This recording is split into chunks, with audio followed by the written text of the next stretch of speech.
Hi, I'm David Maximovich with Kazakh Rescue.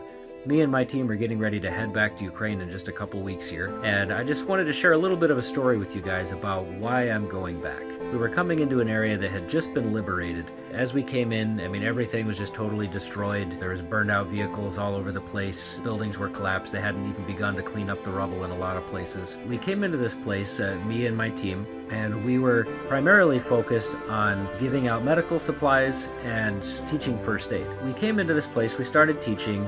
We had a group of people that we already had contacted and we were planning to meet with. There was somebody that found out we were there, and he approached us and asked if we would be able to train him and his friends as well. We didn't have a whole lot of time, and so I just looked at my schedule and I said, okay, I can sneak off on a lunch break and I can just have like a long lunch with you guys, and I will give you as much knowledge as I can over lunch. We met in a little cafe. We had some borscht for lunch. I was showing them, how to stop bleeding, how to put on tourniquets, how to pack wounds. Just gave them as best of a crash course as I could. At the same time, I was really just trying to encourage them. I was just sharing with them about the ways that God had helped me and my experiences with trauma and tragedy. Then I left them with some first aid supplies. We're getting ready to leave a day or so later, and one of those guys, his name was Misha, he invited us to come over to his house before we left town. So we went and we stopped in and we visited him. And as we were visiting him, we were talking, and Misha looked me in the eye and he said, "David, I was planning to kill myself today, but then you came and you gave me peace."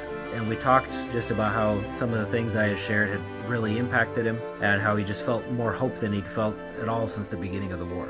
Unfortunately, we had to leave, and so we left, but I stayed in contact with him. Not even a week later, there was a young couple that had been at the training that were friends of Misha's. They were out delivering bread to a village that was a little closer to the front, and while they were there, it got bombarded. And they happened to be just on the edge of where that was, and they had the medical kits, the first aid kits that we'd given them, and they were able to run in and put tourniquets on several people and stop the bleeding and save their lives. Just a couple days after that, Misha was out walking in a park when a rocket struck near the edge of the park, and a piece of shrapnel flew off and it hit a 2-year-old in the neck. And Misha was right there. He had his IFAK with him. He ran over. He was able to stop the bleeding from the artery in the kid's neck and hold pressure there until some nearby medics showed up a couple minutes later and were able to take over and save the child's life.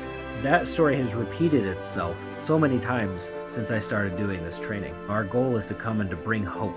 We are teaching these people skills that give them hope in the moment.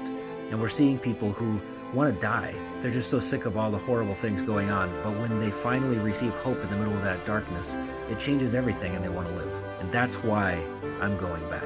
I just want to say thank you to those of you that have made this possible. This current deployment, we need about $25,000 to be able to cover the cost of all of the first aid training and the supplies and travel and everything that goes into this. So if you guys want to help me to make more stories like Misha's possible, be able to save more lives like that child's life, then please partner with us, and we look forward to seeing what God does through all of this. God bless you guys.